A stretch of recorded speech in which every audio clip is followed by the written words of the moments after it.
c'est Sarah. Bienvenue dans ce numéro de ma chronique citoyenne. Aujourd'hui, on parle de la rupture générationnelle. Nous allons essayer de comprendre ce qu'est réellement la rupture générationnelle. Est-ce qu'il s'agit juste d'un changement de visage comme la plupart des personnes pensent, ou bien est-ce qu'il s'agit juste d'un transfert de pouvoir entre une classe d'âge âgée et une classe d'âge plus jeune? Qu'est-ce qu'est réellement la rupture générationnelle? Et pour cela, nous allons rencontrer un jeune afin qu'il nous donne son avis là-dessus. Merci.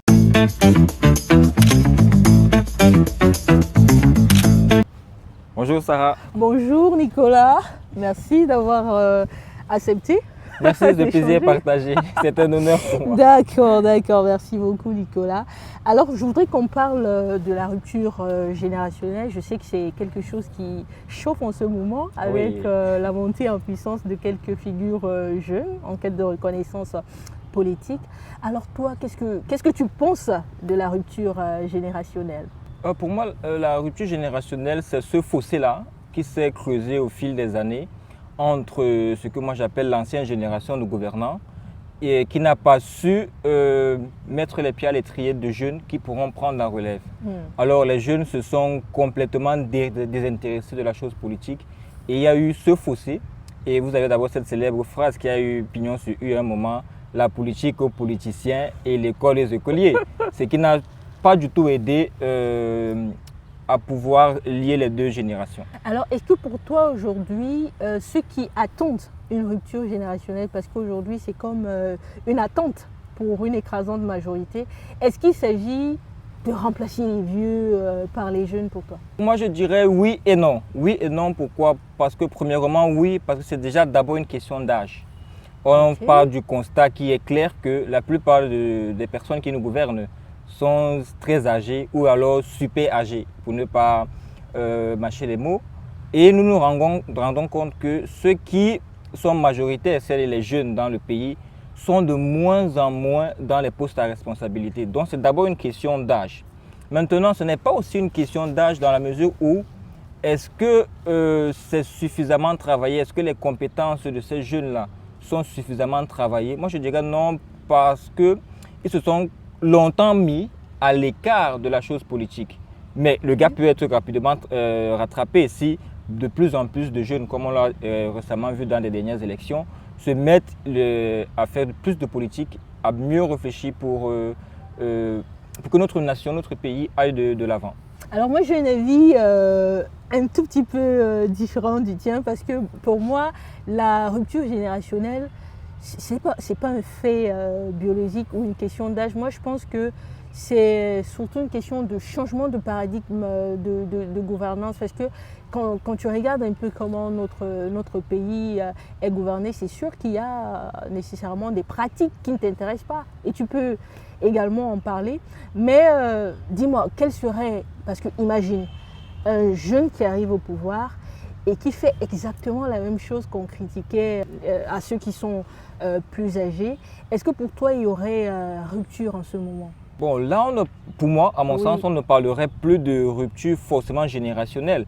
Si un jeune venait à monter au pouvoir et qu'il dupliquait l'ancien système, pour moi, ce ne serait pas une rupture générationnelle, mais ce sera plutôt une non-rupture de système.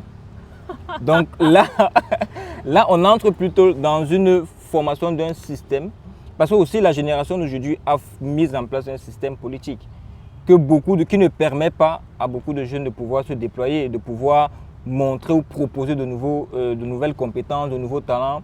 Aujourd'hui, nous savons que dans notre génération, il y a des outils que l'ancienne génération n'utilisait pas ou ne connaissait pas. Alors le jeune qui mettra l'ancien système ne sera pas forcément dans une rupture de génération. Et là, je suis d'accord avec toi. Mais aussi, il y aura quand même un petit rattrapage du gap de l'âge qui, pour moi, reste dans la question de la rupture générationnelle une question fondamentale. Alors moi, je fais très attention au jeunisme, parce que je sais que ça gagne du terrain. Aujourd'hui, les gens veulent remplacer les vieux par les jeunes à toute vitesse, à tous les prix. Mais je redis encore, par exemple aujourd'hui, une écrasante majorité se plaignent du fait qu'il y a du népotisme, du clientélisme.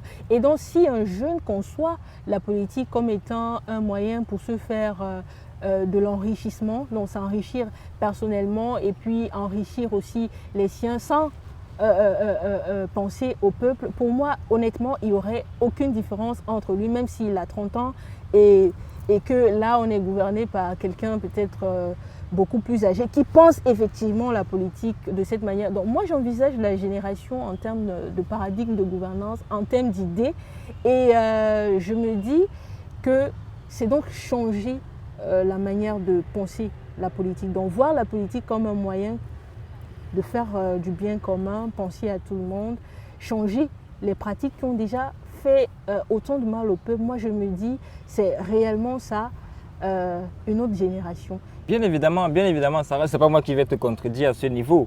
Je suis d'accord avec tout ce que tu viens de dire, mais pour moi, je pense que avoir un jeune, pas du génisme, mais pas faire du génisme, mais pas dire un jeune forcément pour un jeune. Mais il faudrait un jeune, comme tu l'as dit, qui a les idées claires, qui a un projet clair et qui a une vision claire.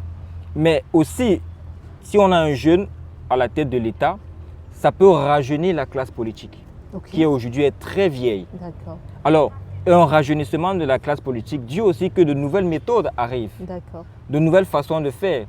Et là, on peut essayer de lutter d'une autre manière contre des fléaux ou des maux qui minent notre société, comme la corruption, le népotisme et bien d'autres. Mais je pense qu'avec la génération d'aujourd'hui, avec les outils que nous avons aujourd'hui, un jeune à la tête de l'État, bien sûr, il faudrait que ce ne soit pas juste un jeune parce qu'il a de l'âge, mais un jeune qui a la tête sur les épaules, qui peut mener vraiment un projet de société concret, bien fait, bien ficelé, avec une vision claire d'où il veut amener notre nation. Mais oui, ça c'est beaucoup plus bénéfique. Mais aussi pour moi, l'âge permet aussi de voir le monde tel qu'il est aujourd'hui. Parce que les personnes âgées voient le monde comme il était hier. Mais aujourd'hui, quelqu'un de plus jeune voit le monde tel qu'il est aujourd'hui sans se voiler la face sur les réalités que l'on vit aujourd'hui. Alors Nicolas, tu insistes beaucoup sur le mot jeune. Mais je voudrais aussi te demander, tu sais, dans notre pays, on définit la jeunesse entre 15 et 35 ans. Donc, mais si tu es une personne quand même de 50 ans, mais qui pense la politique comme étant tout ce que je venais de dire tout à l'heure, un moyen de faire du bien commun, penser à tout le monde, ne plus perpétuer le népotisme, le clientélisme, etc., la captation et tout. Est-ce que, voilà, il peut aussi prétendre? Bon, moi, je pense déjà qu'à plus de 50 ans, on n'est plus jeune. Je vais donc, toi, tu es catégorique? Oui, je suis catégorique là-dessus. À plus de 50 ans, on n'est plus jeune. Déjà, même pour d'autres organismes, déjà à partir de plus de 45 ans, déjà, on n'est plus vraiment dans cette tranche d'âge où on peut s'appeler jeune. C'est déjà une personne qui a de l'expérience. Et je ne dis pas que l'expérience n'est pas un atout. C'est un atout. Mais je pense aussi que la jeunesse aussi est un atout parce qu'il y a cette insouciance d'oser, de tenter, d'essayer, de ne pas avoir peur de l'échec. Et je pense que notre pays, dans l'état dans lequel il est, il faudrait qu'on ait des gens qui osent, qui essayent, qui tentent, qui n'ont pas peur d'échouer, qui essayent tous les jours. Je ne suis pas pour chasser les vieux à coups de bâton, non. Pas du tout. Je pense qu'ils ont leur place dans la construction du Cameroun que l'on imagine, que l'on veut voir venir. Et c'est cette complémentarité-là, jeunesse et ancienneté, je ne vais pas dire vieillesse, mais ancienneté, qui fera que notre nation aura les bases solides, c'est-à-dire aura vraiment la force qu'il faut, l'énergie qu'il faut pour pouvoir impulser de nouvelles dynamiques, de nouveaux projets et aussi pour mieux accueillir les défis futurs.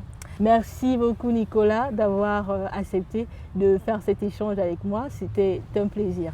Merci, le plaisir partagé.